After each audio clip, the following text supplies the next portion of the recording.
बच्चों अभी हम लोग सॉल्व करने वाले हैं प्रॉब्लम सेट 3 का क्वेश्चन नंबर 7, 8 और 9, यानी कि टोटल 3 क्वेश्चंस हम लोग इस वीडियो में सॉल्व करेंगे। ठीक है, तो चलिए फिर स्टार्ट किया जाए। ये देखिए बच्चों, ये रहा आपका क्वेश्चन नंबर 7। तो इसमें देखिएगा ये फिगर आप लोगों के सामने है, आप देख सकते हो आपके पास 2 सर्कल्स हैं। देखो पहला तो ये वाला और दूसरा ये वाला, ठीक है, और दोनों एक दूसरे को इंटरसेक्ट कर रहे हैं बच्चों, कहाँ पर, पॉइंट Z पर। ठीक है, इसके अलावा ये देखो यहाँ पे एक सीकेंट है जो कहाँ से पास होकर के जा रहा है, तो पॉइंट Z से जा रहा है। ठीक है, और ये जो सीकेंट है ना बच्चों, ये छोटे वाले सर्कल को पॉइंट A पे टच करता है और बड़े वाले को पॉइंट B पे। ठीक है, तो ये सारी इन्फॉर्मेशन यहाँ पे दी गई है। देखो यहाँ से यहाँ तक में वही बात लिखी गई है जो मैंने आपको बताया। ठीक है, उसके बाद देखो हमें यहाँ पे प्रूफ क्या करना है कि radius X A is parallel to radius Y B. अब देखो बच्चों यहाँ पे एक्स ए कहाँ पर है, ये रहा एक्स ए, और वाई बी, देखो ध्यान से एक्स ए और वाई बी ये दोनों क्या है, पैरेलल है, ऐसा हमको प्रूफ करना है। ठीक है बच्चों, तो कैसे करोगे, देखो बहुत सिंपल है। अगर आपको 2 लाइंस को क्या करना होता है, पैरेलल प्रूफ करना होता है, जैसे कि 2 लाइंस है और एक ना बच्चों इस प्रकार से ट्रांसवर्सल है। ठीक है, तो इसके कई टेस्ट हमने देखे हैं। हमने कौन कौन से टेस्ट देखे हैं बच्चों, तो करस्पॉन्डिंग एंगल टेस्ट हमने देखा है, इंटीरियर एंगल टेस्ट देखा है, इसके अलावा हमने क्या देखा था, अल्टरनेट एंगल टेस्ट देखा था। ठीक है, तो यहाँ पे कौन सा टेस्ट यूज होगा, तो देखो बच्चों आपको बताती हूँ। देखो जैसे कि ये वाली लाइन और ये वाली लाइन देखिएगा, ये दोनों लाइन क्या है, एकदम सीधे सीधे इस प्रकार से है, और ये जो लाइन आपको दिखाई दे रहा है ना बच्चों, ये क्या है, आपका ट्रांसवर्सल है, बराबर। तो अगर मैं ध्यान से मेरी बात सुनो, ठीक है, अगर मैं ये वाला एंगल और ये वाला एंगल, ठीक है, अगर मैं ये वाले एंगल और ये वाले एंगल को इक्वल ला दूं, ठीक है, तो फिर हम बोल सकते हैं अल्टरनेट एंगल टेस्ट से कि ये दोनों लाइंस क्या है बच्चों, पैरेलल है। ठीक है, तो हमें यहाँ पे एक्चुअल में करना क्या है, इस एंगल और इस एंगल को इक्वल लाना है। ठीक है, और बहुत सिंपल तरीके से आ जाएगा, आप चिंता मत करो। ओके, तो ये आपका पूरा यहाँ पे देखो ये एक्टिविटी दी गई है जिसे आपको कंप्लीट करना है। तो ज़्यादा आपको यहाँ पे दिमाग नहीं लगाना है, बस आप ना इनको पढ़ते जाओ और लिखते जाओ, बस आपका काम खत्म हो जाएगा। तो चलिए बच्चों स्टार्ट किया जाए अभी इसका सॉल्यूशन। ठीक है, करेंगे तो आपको समझेगा, अभी आप ज़्यादा मत सोचिए। इधर देखिए सबसे पहले कंस्ट्रक्शन किया गया है। तो देखो बच्चों ये जो डॉटेड लाइन है ना, डॉटेड लाइन का मतलब क्या होता है, कंस्ट्रक्शन। ठीक है, तो क्या कंस्ट्रक्शन किया, तो देखो ZX ये XZ और YZ को ड्रॉ किया है। तो देखो यहाँ पे वही बात लिखी गई है कि ड्रॉ सेगमेंट XZ, मतलब XZ और फिर यहाँ पे लिख देते हैं हम लोग YZ आएगा ना। देखो ये ड्रॉ किया और ये ड्रॉ किया, तो यहाँ पे अभी YZ लिख देंगे। ठीक है, लिख लीजिए आप लोग भी। फिर आगे देखो बच्चों यहाँ पे क्या बोला गया है कि by theorem of touching circles. अब देखो बच्चों मैंने आपको थियरम ऑफ टचिंग सर्कल बताया था ना, क्या बताया था, जैसे कि 2 सर्कल्स है, ठीक है, और वो दोनों क्या करते हैं, एक दूसरे को इंटरसेक्ट नहीं, टच करते हैं। ठीक है, तो क्या होता है, टचिंग पॉइंट और वो दोनों सर्कल्स के जो सेंटर्स होते हैं वो सभी क्या होते हैं बच्चों, कोलिनियर होते हैं। ठीक है, तो यहाँ पे वही बात है, देखो by theorem of touching circles points X Z Y, मतलब ये जो तीनों पॉइंट्स है ना एक्स जेड वाई, ये तीनों क्या हो जाएंगे बच्चों, कोलिनियर हो जाएंगे। कैसे, by theorem of touching circles. ठीक है, तो यहाँ पे हम क्या लिखेंगे बच्चों, कोलिनियर।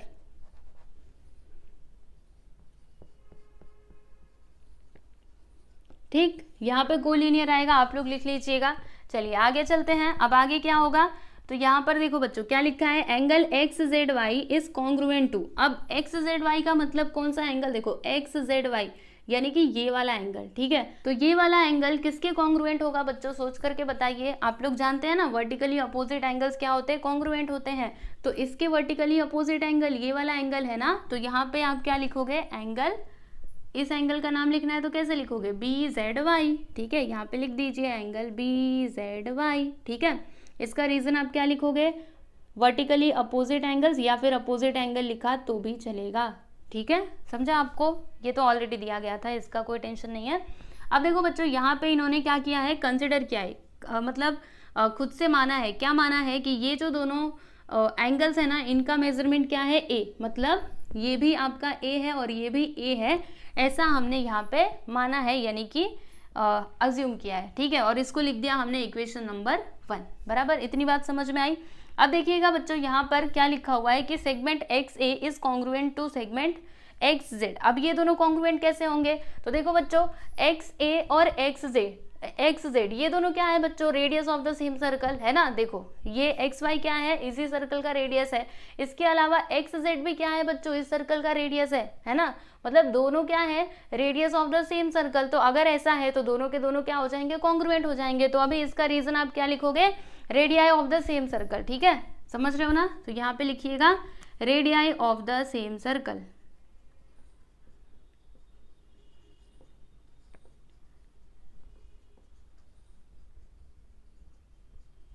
ठीक है बच्चों, अब सुनो ध्यान से, अगर ये दोनों आपस में क्या है, कॉन्ग्रुएंट है, तो फिर इनके जो अपोजिट एंगल्स होंगे वो भी क्या हो जाएंगे बच्चों, कॉन्ग्रुएंट हो जाएंगे। क्योंकि हम जानते हैं यहाँ पे आइसोसेलियस ट्रायंगल थ्योरम हमने देखा है ना, आइसोसेलियस ट्रायंगल थ्योरम, यानी दो साइड्स इक्वल है तो फिर उसके जो अपोजिट एंगल्स होते हैं वो भी आपस में कॉन्ग्रुएंट होते हैं। तो देखो बच्चों यहाँ पे वही बात दी गई है, जैसे कि ये जो आपका साइड एक्स वाई है, एक्स वाई, इसके अपोजिट में कौन सा एंगल है, एंगल एक्स जेड ए। तो देखो क्या लिखा है यहाँ पे, अच्छा पहले एक्स ए जेड लिखा है क्या, चलो कोई बात नहीं, हमें बस इन दोनों को कॉन्ग्रुएंट लाना है ना, तो लिख देते हैं इधर। देखो एक्स ए जेड मतलब एक्स ए जेड यानी ये वाला एंगल और ये वाला एंगल, यही दोनों तो सामने सामने है ना बच्चों, अपोजिट एंगल्स, ठीक है। अपोजिट एंगल्स क्या होते हैं, कॉन्ग्रुएंट होते हैं। तो अभी इस एंगल का हम नाम लिखेंगे, इस एंगल का नाम कैसे लिखोगे, एंगल एक्स जेड ए, ठीक है, यहाँ पे लिख दीजिएगा एक्स जेड ए। ये दोनों क्या हो जाएंगे, ए हो जाएंगे, क्योंकि इसको हमने ए माना था।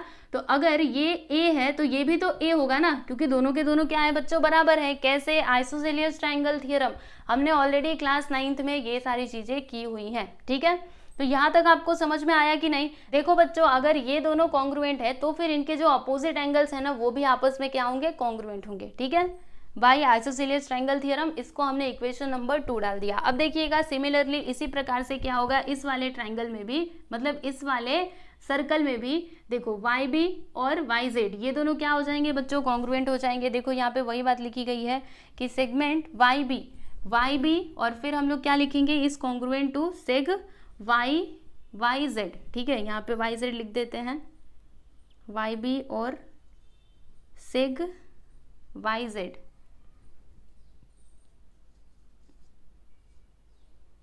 ठीक है। देखो वाई बी और वाई जेड ये दोनों आपस में क्या है, कॉन्ग्रुएंट। इसका आप रीजन क्या लिखोगे, radii of the same circle, है ना, सेम सर्कल के रेडियस है ना दोनों। तो यहाँ पे लिख दीजिएगा radii of the same circle.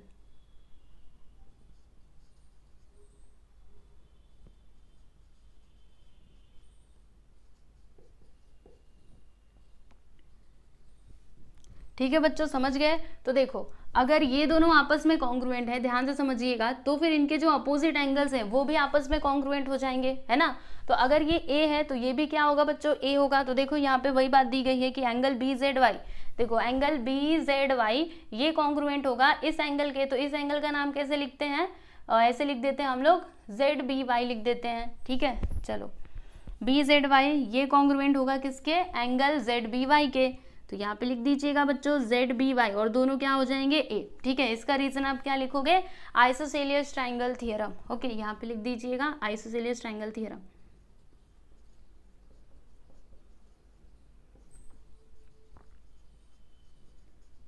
इसको लिखिएगा बच्चों इक्वेशन नंबर 3, ठीक है। अब देखो हम लोग क्या लिख सकते हैं, फ्रॉम 1, 2 और 3, 1, 2 और 3 से हमको क्या समझ में आया कि ये वाला एंगल और ये वाला एंगल दोनों आपस में कॉन्ग्रुएंट है। कैसे, देखो बच्चों यहाँ पे क्या लिखा है, X Z Y is congruent to B Z Y, ठीक है। दोनों क्या है बच्चों, ए है, मतलब ये वाला एंगल और ये वाला एंगल दोनों क्या है, बराबर है, ठीक है। इसके अलावा यहाँ पे क्या लिखा है, देखो एक्स ए जेड और एक्स जेड वाई ये दोनों भी क्या है बच्चों, आपस में कॉन्ग्रुएंट है, यानी कि ए है। और यहाँ पे देखो वही बात लिखी गई है। तो अगर आप इसको ध्यान से देखोगे तो देखो ये एक्स ए जेड और जेड बी वाई, ठीक है, ये दोनों भी तो आपस में कॉन्ग्रुएंट होंगे ना, क्योंकि देखो इसका भी जो वैल्यू है वो ए है और इसका भी वैल्यू क्या है बच्चों, ए है। यानी लास्ट में आप क्या लिख सकते हो कि एंगल एक्स ए जेड ये बराबर हो जाएगा किसके, ये जेड बी वाई के। तो यहाँ पर आप लोग लिख दीजिएगा एंगल जेड बी वाई। मानते हो कि नहीं बच्चों इस बात को, क्योंकि ये भी ए है और ये भी ए है, तो यहाँ पे हम लोग लिख सकते हैं। तो क्या लिखा है, एक्स ए जेड मतलब ये वाला एंगल, फिर जेड बी वाई, देखो जेड बी वाई यानी कि ये वाला एंगल, ठीक है। ये दोनों एंगल आपस में क्या है बच्चों, कॉन्ग्रुएंट है। तो अगर आपने ऐसा ला दिया तो आप बोल सकते हो बाई अल्टरनेट एंगल टेस्ट से आप क्या बोल सकते हो कि radius X A is parallel to radius Y B, ठीक है। इसका रीजन क्या लिखोगे, बाय अल्टरनेट एंगल टेस्ट, ठीक है। यहाँ पे अल्टरनेट एंगल बन रही कि नहीं, देखो ना बच्चों ये वाला एंगल और ये वाला एंगल, इसमें देखो ये वाला एंगल और ये वाला एंगल, ठीक है, ये दोनों क्या है, अल्टरनेट एंगल है, ठीक है। यहाँ पे वही है, इसको थोड़ा एक्सटेंड करोगे आपको समझेगा, ओके। चलो इधर लिख दिया जाए, बाय अल्टरनेट एंगल टेस्ट। समझे? तो इस तरीके से आपको करना था बच्चों, बहुत ही सिंपल है, ठीक है। आप लोग अच्छे से इसको कीजिएगा। और एक्टिविटी वाला तो कितना आसान होता है, सारी चीज़ें दी रहती हैं, बस आपको थोड़ा सा दिमाग लगाना है, बाकी आपको आंसर मिल जाएगा, ठीक है। चलिए देख लीजिए बच्चों इसको। चलिए बच्चों अभी क्वेश्चन नंबर 8 देखते हैं। तो आप लोग देख सकते हो ये आपके सामने फिगर है और क्या क्या इन्फॉर्मेशन दी गई है। In figure 3.88 circles with centres X and Y touch internally at point Z. आप लोग देख सकते हो बच्चों 2 सर्कल्स हैं और ये देखो इंटरनली टच कर रहे हैं, कौन से पॉइंट पे, पॉइंट जेड पर, ठीक है। फिर उसके बाद क्या दिया है कि ये जो आपका सेगमेंट बी जेड है ना बच्चों, ये क्या है, code of the bigger circle है ना, मतलब जो आपका बड़ा वाला सर्कल है उसका ये कोड है। और ये जो कोड है ना बच्चों, ये वाला देखो बी जेड, ये क्या कर रहा है, छोटे वाले सर्कल को यहाँ पे इंटरसेक्ट कर रहा है पॉइंट ए पर, ठीक है। देखो यहाँ पे वही बात दी गई है कि it intersect smaller circle eight point A, ठीक है। तो अगर इतना कुछ है तो फिर आपको ये प्रूव करना है, क्या प्रूव करना है कि ए एक्स जो है वो पैरेलल है बी वाई के। देखो A X is parallel to B Y, ये हमको प्रूव करना है, ठीक है। तो कैसे करेंगे, बहुत सिंपल है। चलो सबसे पहले तो आपको गिवन लिखना पड़ेगा, ठीक है, बिल्कुल भी चिंता मत करना, बहुत सिंपल है। तो गिवन में आप क्या लिखोगे बच्चों, यहाँ से लेकर के यहाँ तक आप लोग लिख दीजिए। चलिए पहले हम लोग गिवन लिखते हैं, फिर मैं आपको इसके आगे का बताती हूँ।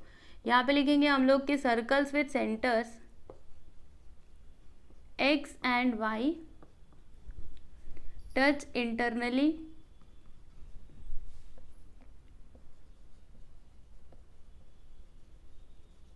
at point z,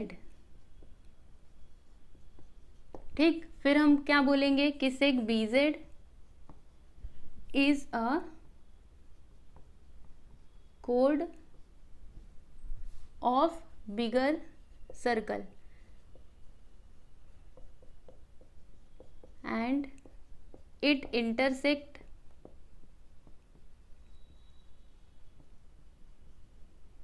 smaller circle at point A, ठीक है बच्चों। तो ये हमने गिवन में लिख दिया। अब हमें क्या प्रूव करना है वो भी आप लोग लिख दीजिए। यहाँ पे हम बोलेंगे टू प्रूव, ठीक है। तो क्या प्रूव करना है, seg A X is parallel to seg B Y, ये हमको प्रूव करना है, ठीक है बच्चों। तो देखो यहाँ पे हमें क्या करना पड़ेगा ना, कंस्ट्रक्शन करना पड़ेगा। कौन सा कंस्ट्रक्शन करना पड़ेगा, तो देखो आपको बताती हूँ। हम क्या करेंगे ना, ये जो तीनों पॉइंट्स है ना बच्चों, ये तीनों पॉइंट्स क्या होंगे, कोलिनियर होंगे, हम जानते हैं। कैसे जानते हो, अरे आपको पता है ना, देखो ध्यान से समझिएगा। ये आपके दोनों सर्कल्स हैं, ठीक है। तो ये छोटे वाले सर्कल का सेंटर ये है, बड़े वाले सर्कल का सेंटर ये है, बराबर। और ये दोनों कहाँ पे एक दूसरे को बच्चों टच कर रहे हैं, यहाँ पर टच कर रहे हैं, ठीक है। तो हमने देखा था ना थ्योरम ऑफ टचिंग सर्कल्स, क्या होता है, जैसे कि आपका जो टचिंग पॉइंट होता है और जो सर्कल के सेंटर्स होते हैं, ये तीनों पॉइंट्स क्या होते हैं बच्चों, आपस में कोलिनियर होते हैं, है ना। तो हम लोग यहाँ पे पहले कंस्ट्रक्शन कर देते हैं, मतलब ये तीनों पॉइंट्स को ज्वाइन कर देते हैं। देखो इस प्रकार से, ठीक है, ऐसे करके हम ज्वाइन कर देते हैं। ये थोड़ा मेरा लाइन ना यहाँ पे टेढ़ा मेढ़ा हो गया है, मतलब मेरा लाइन जो है वो थोड़ा टेढ़ा होगा, लेकिन अगर आप अपनी नोटबुक में करोगे अच्छे से होगा। तो मैं ना बिना स्केल के ही इसको ज्वाइन कर देती हूँ, ठीक है बच्चों। ये एक लाइन में है, आप ऐसे समझिएगा, ठीक है। भले ये थोड़ा यहाँ पे टेढ़ा दिख रहा है पर वो एक लाइन में है, ओके। तो मैंने ये कंस्ट्रक्शन कर दिया, तो ये हमें कंस्ट्रक्शन में दिखा देना चाहिए। चलिए यहाँ पे हम लोग कंस्ट्रक्शन में दिखा देते हैं। कंस्ट्रक्शन क्या किया हमने, यहाँ पे हम लिखते हैं कि ड्रॉ सेग, कौन सा सेगमेंट हमने ड्रॉ किया, वाई जेड, ठीक है। तो ये हमने लिख दिया, बराबर। अब बच्चों यहाँ से आपका प्रूफ जो है ना वो स्टार्ट होगा। तो पहले मैं आपको ओरली समझा देती हूँ कि एक्चुअल में हम यहाँ पे करने क्या वाले हैं, ठीक है। देखो बच्चों, हमें ना ए एक्स और बी वाई को पैरेलल लाना है, ठीक है। तो हमारे पास पैरेलल लाइंस के बच्चों ये टेस्ट है ना, पहला तो अल्टरनेट एंगल टेस्ट है, इसके अलावा करस्पॉन्डिंग एंगल टेस्ट है, फिर और भी टेस्ट है। लेकिन यहाँ पर हम कौन सा टेस्ट यूज़ करेंगे पता है आपको, यहाँ पे हम लोग करस्पॉन्डिंग एंगल टेस्ट यूज़ करेंगे। कैसे, देखो हम क्या करने वाले, पहले आप उसको समझिएगा।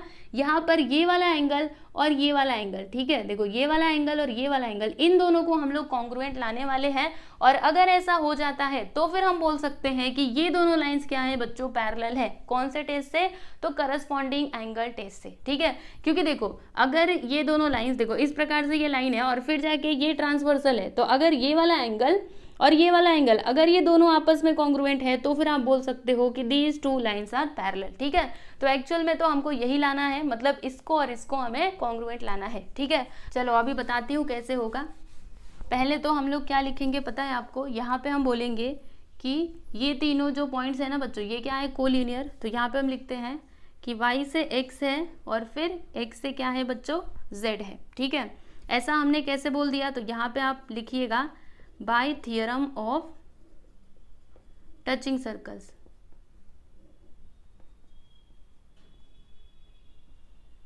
ठीक है, ये वाले थियरम से हमने ऐसा बोला, बराबर। अब उसके बाद हम लोग क्या करेंगे ना बच्चों, यहाँ पे पहले हम लोग ये छोटा वाला सर्कल ले लेते हैं।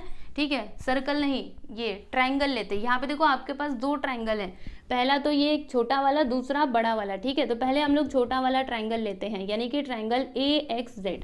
ठीक है, तो यहाँ पे हम लिखेंगे इन ट्रायंगल AXZ। तो इस ट्रायंगल में क्या है बच्चों, देखो यहाँ पर ध्यान से, ये आपका क्या है, सेंटर ऑफ द सर्कल। ठीक है, और यहाँ से ये वाली लाइन गई है यहाँ तक, और यहाँ से ये वाली लाइन गई है यहाँ तक। ठीक है, तो ये क्या है बच्चों, रेडियस है इस सर्कल का, और ये भी क्या है आपका, रेडियस है ना।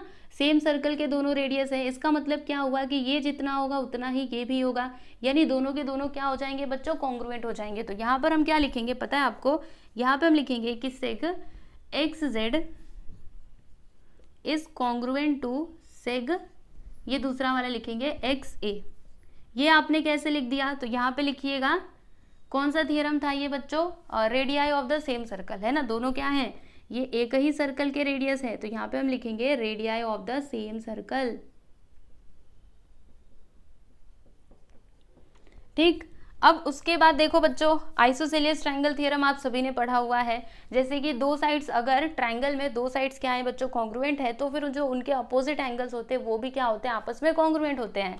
तो देखिएगा, इस एंगल का अपोजिट एंगल ये है, मतलब इस साइड का अपोजिट एंगल ये है, और इस वाले सेगमेंट का अपोजिट एंगल ये है, बराबर। तो ये दोनों भी आपस में क्या हो जाएंगे बच्चों, कॉन्ग्रुएंट हो जाएंगे। तो यहाँ पर हम लिखने वाले हैं कि एंगल, कौन सा एंगल, देखो ये वाला जो आपका साइड है XZ का अपोजिट क्या है, ये वाला एंगल, तो इसका नाम कैसे लिखोगे, XAZ। ठीक है, तो यहाँ पे लिखिएगा angle XAZ which is congruent to, क्या लिखेंगे, XA का अपोजिट क्या है बच्चों, देखो XA का अपोजिट एंगल ये है ना, तो इसका नाम कैसे लिखोगे, AZX। ये दोनों क्या है बच्चों, आपस में कॉन्ग्रुएंट है। इसका आप रीजन क्या लिखोगे, आइसोसेलियस ट्रायंगल थ्योरम। ठीक है, आइसोसेलियस ट्रायंगल थ्योरम।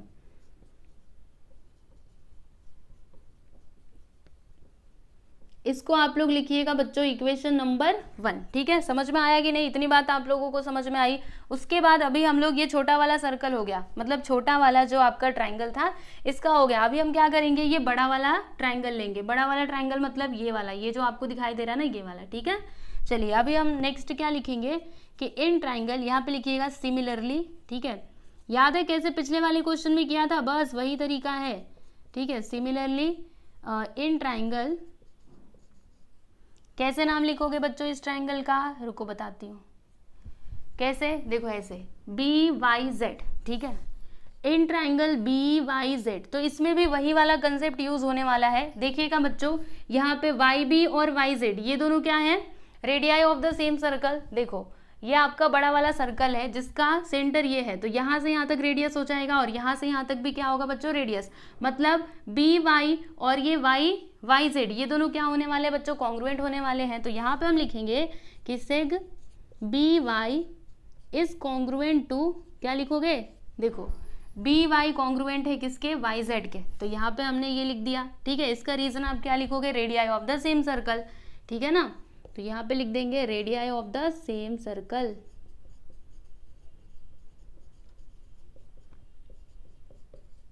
अब देखो बच्चों, अगर ये वाला साइड और ये वाला साइड दोनों आपस में कॉन्ग्रुएंट है, तो फिर इनके जो अपोजिट एंगल्स होंगे बच्चों वो भी आपस में क्या हो जाएंगे, कॉन्ग्रुएंट हो जाएंगे।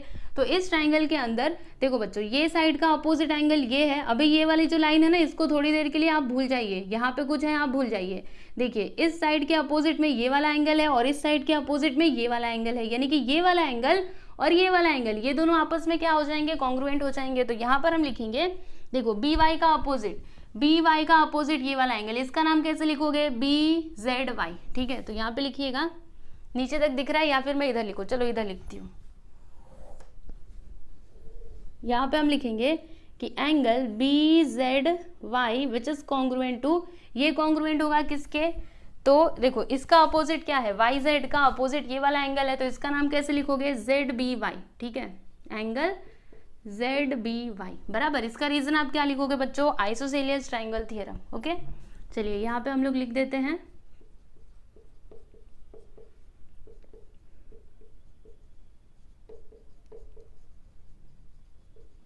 इसको आप लोग लिखिएगा इक्वेशन नंबर 2, ठीक है, इतना समझ में आया। अब देखो बच्चों हम लोग इक्वेशन 1 और 2 को अच्छे से देखेंगे। यहाँ पे मैंने क्या लिखा है देखो, एक्स ए जेड, एक्चुअल में हमें क्या करना था, इसको और इसको कॉन्ग्रुएंट लाना है, यानी कि इक्वल लाना है, ठीक है। तो देखो बच्चों यहाँ पे एंगल ए और एंगल बी तो कहाँ कहाँ पे है? एक तो ये वाला एंगल, ठीक है, और दूसरा यहाँ पे बी कहाँ पे आ रहा है? यहाँ पर, ठीक है। और यहाँ पे देखो किसकी बात की गई है बच्चों? ए जेड एक्स, यानी कि ये वाले एंगल की बात की गई है। और यहाँ पे देखो क्या है बच्चों? बी जेड वाई, यानी यही वाले एंगल की बात की गई है। सुनो ध्यान से, इस एंगल को हम लोग दो तरीके से बोल सकते हैं। अगर मैं एंगल बी जेड वाई बोलूं या फिर मैं एंगल ए जेड एक्स बोलूं, बात तो वही है ना। एंगल तो बीच में कौन सा आ रहा है? यही वाला एंगल आ रहा है। सुनो यहाँ पे मैं थोड़ा लिख देती हूँ कि एंगल बी जेड वाई मतलब बी जेड वाई, यानी कि ये वाला एंगल, ये क्या है बच्चों? इक्वल है किसके? ए जेड वाई के, मतलब दोनों के दोनों सेम है। तो यहाँ पे लिख दीजिए कि angle B Z Y and angle A Z Y, A Z X, ठीक है, इस प्रकार से angle A Z X are same, है ना। B Z Y and A Z X are same, मतलब ये दोनों के दोनों क्या है बच्चों? सेम है, इनमें कोई डिफरेंस नहीं है, क्योंकि दोनों में देखो ना बीच में क्या आ रहा है?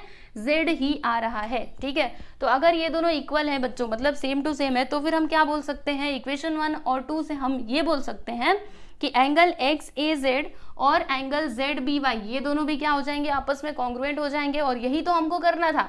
चलो अभी हम लिखेंगे यहाँ पे कि फ्रॉम 1 and 2, ठीक है, बस आपका काम हो गया बच्चों। यहाँ पे लिखिएगा angle X A Z is congruent to angle Z B Y, ठीक है। और अगर ये वाला एंगल और ये वाला एंगल आपस में कॉन्ग्रुएंट है तो फिर आप बोल सकते हो कि A X is parallel to B Y, ठीक है। तो यहाँ पे लिखिएगा कि देयरफॉर ए एक्स, हमें यही प्रूव करना था ना। यहाँ पे लिख दीजिए कि seg A X is parallel to seg B Y बराबर। इसका रीजन आप क्या लिखोगे? अल्टरनेट नहीं, corresponding angle test of parallel lines, ठीक है। यहाँ पे लिख दीजिए corresponding angle test of parallel lines.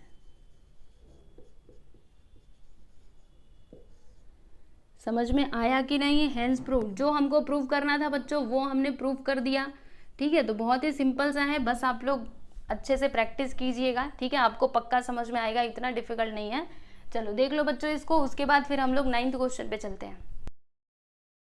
बच्चों अभी हम लोग क्वेश्चन नंबर 9 देखेंगे। तो क्वेश्चन नंबर 9 में ये फिगर दिया गया है, आप लोग देख सकते हो, ठीक है। और क्या क्या इन्फॉर्मेशन दी गई है चलिए हम लोग समझते हैं। तो इन फिगर 3.89 यानी कि इस फिगर में line L touches the circle with centre O at point P. आप लोग देख सकते हो बच्चों ये जो लाइन एल है ये क्या करता है? इस सर्कल को टच करता है पॉइंट पी पर, ठीक है। और फिर उसके बाद क्या दिया है कि Q is the mid point of radius OP। ध्यान से देखिएगा बच्चों, ये जो आपको OP दिखाई दे रहा है ये क्या है? रेडियस ऑफ द सर्कल, ठीक है। और यहाँ पे ये जो बीच में पॉइंट है ना बच्चों Q, ये क्या है? Mid point of this radius, यानी OP का मिड पॉइंट क्या है बच्चों? Q है। मिड पॉइंट का मतलब क्या होता है? मिड पॉइंट क्या करता है? सेगमेंट को 2 इक्वल पार्ट्स में डिवाइड करता है, ठीक है। फिर आगे क्या है कि RS इज अ कोड through Q such that chords RS is parallel to line L, यानी कि ये जो RS है ना बच्चों ये पैरेलल है इस लाइन L के, मतलब दोनों क्या है बच्चों? एक दूसरे के पैरेलल है, ठीक है। तो अगर RS का लेंथ कितना है? 12 यूनिट्स है, मतलब अगर ये 12 है तो फिर आपको बताना है, क्या बताना है बच्चों? रेडियस ऑफ द सर्कल, यानी कि इस सर्कल में जो रेडियस है उसका लेंथ कितना होगा वो आप लोगों को बताना है, ठीक है। तो बहुत ही सिंपल तरीके से हम लोग फाइंड आउट कर सकते हैं, ठीक है। चलिए फिर इसका सॉल्यूशन स्टार्ट किया जाए बच्चों। तो यहाँ पर हमें क्या फाइंड आउट करना है? Radius of the circle. तो जो सर्कल का रेडियस है ना बच्चों उसको हम लोग R कंसिडर कर लेते हैं। तो यहाँ पे हम लिखते हैं कि let R be the radius of the circle,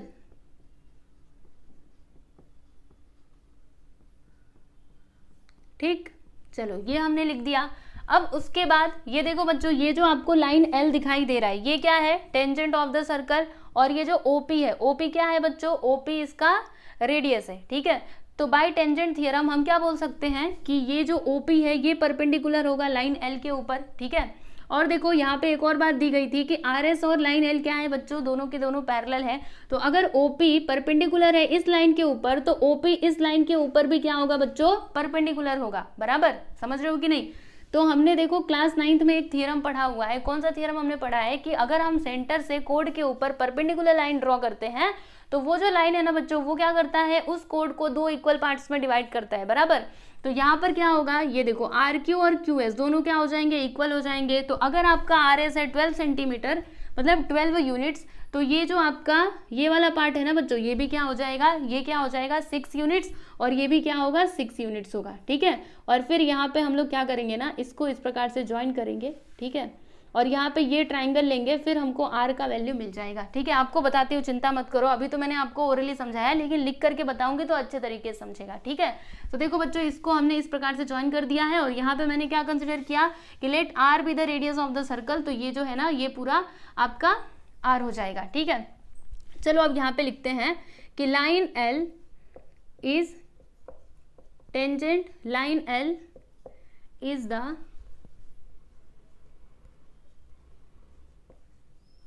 tangent of the circle.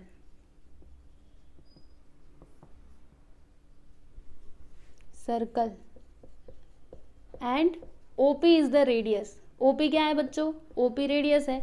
तो यहाँ पे हम लिखते हैं ओपी इज द रेडियस। ठीक है, ये आपने अपने मन से लिखा क्या, अरे नहीं नहीं, क्वेश्चन में दिया गया था, तो यहाँ पर आप लोग लिख दीजिएगा गिवन। ठीक है, तो बच्चों अगर ऐसा कुछ है तो ये जो आपका ओपी है ना, सेग ओपी, ठीक है, ये परपेंडिकुलर होगा किसके ऊपर, लाइन एल के ऊपर। ये आपने कैसे बोला, तो टेंजेंट थियरम से। तो यहाँ पे हम बोलेंगे बाय टेंजेंट थियरम। ठीक है, टेंजेंट थियरम से हम ये बोल सकते हैं। अब देखो बच्चों, अभी अभी मैंने आपको बताया कि क्वेश्चन में क्या दिया है कि ये जो कोड आर एस है ना बच्चों, कोड आर एस ये पैरेलल है लाइन एल के ऊपर। ठीक है, ये भी क्वेश्चन में दिया गया था, तो यहाँ पर लिखिएगा गिवन। तो अब ध्यान से सुनो, इधर मैं आपको थोड़ा इसमें समझाती हूँ। देखो ओपी परपेंडिकुलर है लाइन एल के ऊपर, और आर एस और लाइन एल ये दोनों क्या है बच्चों, पैरेलल है। तो अगर ऐसा है तो ये जो आपका ओपी है ना, ये क्या होगा बच्चों, परपेंडिकुलर होगा इस आर एस के ऊपर। तो यहाँ पे हम लिखेंगे कि therefore seg OP is perpendicular to कोड आर एस। ठीक है, कोड आर एस के ऊपर ये क्या हो जाएगा बच्चों, परपेंडिकुलर हो जाएगा। ठीक है, और अगर ऐसा है तो यहाँ पर देखिएगा, हमने 9th स्टैंडर्ड में कौन सा थ्योरम पढ़ा हुआ है कि perpendicular drawn from the centre of the circle to the chords. ठीक है, बाइसेक्ट्स द कोड, यानी कि अगर हम लोग परपेंडिकुलर लाइन ड्रॉ करते हैं कोड के ऊपर, ठीक है, तो क्या करता है वो परपेंडिकुलर लाइन कोड को 2 इक्वल पार्ट्स में डिवाइड कर देता है। इसका मतलब क्या हुआ कि देखो ये जितना होगा उतना ही ये भी होगा। ठीक है, यानी अगर मुझे QS का लेंथ चाहिए तो मैं क्या करूंगी, RS का हाफ कर दूंगी। ठीक है, तो अभी हम यहाँ पे लिखेंगे कि देयरफॉर मुझे ना QS का लेंथ चाहिए, तो QS का लेंथ मुझे कैसे मिलेगा, यहाँ पे हम लिखेंगे कि QS which is equal to half of, किसका हाफ होगा बच्चों, RS का हाफ हो जाएगा। तो यहाँ पे लिख दिया हमने RS। ठीक है, अब इसका आप रीजन क्या लिखोगे, तो यहाँ पे वो जो पूरा स्टेटमेंट हमने क्लास 9th में लिखा था, मतलब याद किया था, वही आप लोग लिखिएगा। क्या लिखेंगे, परपेंडिकुलर ड्रॉन फ्रॉम द, सीधे सीधे लिख दीजिए। ठीक है, perpendicular drawn from the centre of the circle, centre of the circle to the code bisects the code. ठीक है, वो क्या करता है, कोड को बाइसेक्ट करता है, बाइसेक्ट्स द कोड। बराबर, तो ये पूरा स्टेटमेंट आपको लिखना था। अब देखो बच्चों, RS का लेंथ हमको पता है कितना है, 12 यूनिट्स। तो यहाँ पे हम लिखेंगे कि QS which is equal to 1/2 into RS कितना है बच्चों, 12 यूनिट्स। तो यहाँ पे लिख देंगे 12। अब इसको कैंसिल कीजिएगा, 2 1 2, 2 6 12। तो बोलिए बच्चों QS कितना आ जाएगा, 6 यूनिट्स आ जाएगा। तो यहाँ पे हम लिखते हैं therefore QS which is equal to 6 units. ठीक है, अब देखो बच्चों, यहाँ पे हमारे पास ये QS है और ये भी है R है। अब बस हमें ये चाहिए, ठीक है। तो अगर हमको एक बार ये मिल गया बच्चों, उसके बाद हम लोग ना ये वाला ट्राइंगल ले लेंगे और इसमें पाइथागोरस थ्योरम लगाएंगे और फिर उसके बाद हम लोग आंसर निकालेंगे, ठीक है। तो देखो अभी हमने इसमें क्या देखा था कि ये जो आपका पॉइंट Q है, ये क्या है बच्चों, mid point of this segment, यानी OP का ये क्या है, मिड पॉइंट है। इसका मतलब क्या हुआ कि ये जो OQ है ना बच्चों, ये क्या होगा, हाफ ऑफ OP। ध्यान से समझिएगा। देखिए अभी मैं इधर लिखती हूँ, क्या लिखूँ मैं, मुझे अगर OQ का लेंथ चाहिए, OQ, ठीक है, ये क्या होगा बच्चों, हाफ ऑफ, किसका हाफ होगा, तो ये पूरे OP का हाफ हो जाएगा। ये हमने कैसे बोल दिया, अरे हम जानते हैं, क्या जानते हैं, यहाँ पे हम लिखेंगे कि Q is the mid point of OP, ठीक है। यहाँ पे लिखेंगे Q is the mid point of OP, ठीक है, ये इसका मिड पॉइंट है, बराबर। अब देखो बच्चों OP कितना है, OP क्या है, रेडियस ऑफ द सर्कल, और सर्कल के रेडियस को हमने R कंसिडर किया है, यानी कि ये जो आपका OP है ना बच्चों, ये क्या है, R है। तो यहाँ पे क्या लिखेंगे हम लोग, R लिख देंगे। मतलब क्या हुआ इसका, R इंटू 1 करोगे तो R/2। ये आपको क्या मिला बच्चों, OQ, ठीक है, याद रखिएगा, OQ आपको क्या मिला, R/2, ठीक है। तो अब देखो बच्चों, आपके पास ये भी है, ये भी है और ये भी है। तो अब एक काम करो, इसमें पाइथागोरस थ्योरम अप्लाई करो और फिर R का वैल्यू आप लोग निकालिए, ठीक है। तो कैसे आएगा, देखिए यहाँ पे कितने डिग्री का एंगल बनेगा, 90 डिग्री का एंगल बनेगा। ऐसे कैसे बोल दिया, अरे इधर लिखा था ना कि OP is perpendicular to RS, तो इसीलिए यहाँ पे 90 डिग्री का एंगल बनेगा, ठीक है। तो अभी हम लिखेंगे कि इन ट्राइंगल, ये वाला ट्राइंगल ले लेते OQS। OQS में ये जो हमारा एंगल Q है ना बच्चों, ये है 90 डिग्री का, ठीक है। तो यहाँ पे अभी हम लिखेंगे so therefore by Pythagoras theorem, यहाँ पे हम लोग पाइथागोरस थ्योरम अप्लाई कर सकते हैं। तो देखो बच्चों 90 डिग्री के सामने ये है आपका हाइपोटेनियस, यानी क्या आएगा, OS का square which is equal to, यहाँ पे लिखेंगे OQ का स्क्वायर प्लस QS का स्क्वायर, ठीक है, QS का स्क्वायर। अब यहाँ पे आप लोग वैल्यूज पुट करते जाओ। तो देखो बच्चों OS कितना दिया है, R, तो यहाँ पे हम लिख देंगे R का स्क्वायर, फिर OQ, O से Q क्या है बच्चों, R/2, तो यहाँ पे हम लिख देंगे R/2 का स्क्वायर प्लस QS हमको पता है ना, हाँ पता है, ये भी 6 का स्क्वायर, ठीक है। तो R का स्क्वायर तो आप ऐसे ही रहने दीजिए और बाकी इसका क्या करना है बताती हूँ, रुकिए। इसको किसी ना किसी तरीके से तो सॉल्व करना ही पड़ेगा। रुको एक काम करते हैं, क्या काम किया जाए, इसको इधर बुला लेते हैं, ठीक है। चलो तुम इधर आ जाओ, तो जब ये इधर आएगा तो माइनस में हो जाएगा, सही है ना, सही किया ना, इसको इधर बुला लिया, ठीक है। और 6 का स्क्वायर करेंगे तो 36 हो जाएगा। अब क्या किया जाए, तो यहाँ पे बच्चों हम लोग वाला फॉर्मूला यूज़ कर लेते हैं। कौन सा फॉर्मूला, तो या फिर किसी और तरीके से किया जाए, करने के तो बहुत सारे तरीके हैं, मन करे तो फॉर्मूला यूज़ करो या फिर डायरेक्टली करते, चलो डायरेक्टली करते, फॉर्मूला जाने दो। यहाँ पे R का स्क्वायर रहने दो, ये देखो अगर ये स्क्वायर यहाँ पे आएगा तो इधर R का स्क्वायर हो जाएगा, और 2 का स्क्वायर क्या होता है बच्चों, 4 होता है, ठीक है, इस प्रकार से, समझे। फिर उसके बाद यहाँ पर क्या हो जाएगा, देखो 36, ठीक है। अब यहाँ पे क्रॉस मल्टीप्लीकेशन कर देते हैं, इसके नीचे कुछ नहीं मतलब 1 है, तो 4 इंटू R स्क्वायर करेंगे तो 4R स्क्वायर आ जाएगा, माइनस 1 इंटू R स्क्वायर करेंगे तो R स्क्वायर, एक मिनट रुको, बहुत इसमें नीचे नीचे लिख रही हूँ मैं, हाँ इसके बगल में लिखती हूँ ताकि हमारा जो क्वेश्चन है वो इतने में ही सॉल्व हो जाए, ठीक है। 4 इंटू R स्क्वायर करोगे तो यहाँ पे 4R स्क्वायर आएगा, फिर 1 इंटू R स्क्वायर करोगे तो यहाँ पे R स्क्वायर आएगा, नीचे क्या आ जाएगा 4 विच इज इक्वल टू 36, ठीक है। अब देखो बच्चों 4R square minus R square क्या आएगा, 3R स्क्वायर, तो यहाँ पे हमने लिख दिया जी 3R स्क्वायर, और नीचे क्या है बच्चों 4 विच इज इक्वल टू 36, बराबर। अब हम क्या करेंगे, हमें R का वैल्यू चाहिए ना, तो R को इधर रहने देते हैं, बाकी इन दोनों को उधर ले लेते हैं। तो देखिए क्या हो जाएगा, R square which is equal to 36 into, देखो 4 इधर डिवाइड में है, जब इस साइड आएगा तो मल्टीप्लाई में हो जाएगा, और ये देखो ऊपर है, तो जब ये इधर जाएगा तो नीचे हो जाएगा, ठीक है। अब इसको कैंसिल करते हैं, 3 1 ज़ा 3, 3 2 ज़ा 6, यहाँ पे क्या आ गया बच्चों 12। अब मल्टीप्लाई करो, 12 4 ज़ा क्या होता है बच्चों 48, तो यहाँ पे आ गया 48, यानी कि R स्क्वायर हमको क्या मिला बच्चों 48 मिला। अब हम क्या करेंगे, taking square root on both sides, तो जब आप स्क्वायर रूट लेंगे तो यहाँ पे ये जो R का स्क्वायर है वो तो हट जाएगा, और ये आ जाएगा रूट के अंदर, यानी कि 48, बराबर। अब इसको सिंप्लीफाई कीजिए, तो ये जो आपका 48 है ना बच्चों, इसके हमें ना प्राइम फैक्टर्स निकालने पड़ेंगे। देखो इस प्रकार से निकाला जाए प्राइम फैक्टर, तो किससे करें हम लोग, 2 से भी आप कर सकते हो, ठीक है, चलो 2 से ही करते हैं। 2 2 ज़ा 4, 2 4 ज़ा 8, फिर 2 से करोगे 2 1 ज़ा 2, 2 2 ज़ा 4, फिर 2 से करो 2 6 ज़ा फिर 2 3 जा और यहाँ पे 3 1 जा, ठीक है। तो 2 कितने बार है, इधर 4 बार है। तो जोड़ी कैसे बन रही है, देखो इन दोनों की एक जोड़ी बनी, फिर इन दोनों की एक जोड़ी बनी, बराबर। और ये 3 तो बेचारा अकेला है। चलो यहाँ पे लिखती हूँ मैं, देखो 2 कितने बार है, 4 बार है। तो यहाँ पे हम लिखते हैं 2 इंटू 2 इंटू 2 इंटू 2, 4 बार 2 लिख दिया, उसके बाद 3 है, ठीक है। अब जिसकी भी जोड़ी बनेगी उसको बाहर ले लेने का। तो यहाँ पे इसकी जोड़ी बन रही है ना, तो इसको बाहर निकाल लो। फिर देखो इन दोनों की जोड़ी बन रही है, ये भी आ गया बाहर, इसका तो कोई नहीं, तो चलो तुम तो अंदर ही रहो, है ना। इसकी जोड़ी नहीं बनी, उसको अंदर ही रहने दो। अब इधर मल्टीप्लाई करो, 2 2 सा क्या होता है बच्चों, 4 होता है। तो यहाँ पे आ जाएगा 4 के अंदर √3, ठीक है। तो ये हो गया आपका आर, यानी कि रेडियस ऑफ द सर्कल क्या आ गया बच्चों, 4√3, ठीक है। चलो जी, फाइनली हमको हमारा आंसर मिल गया। हमें यही बताना था, radius of the circle.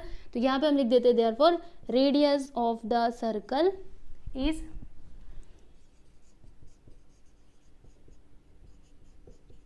Which is equal to 4√3। समझे?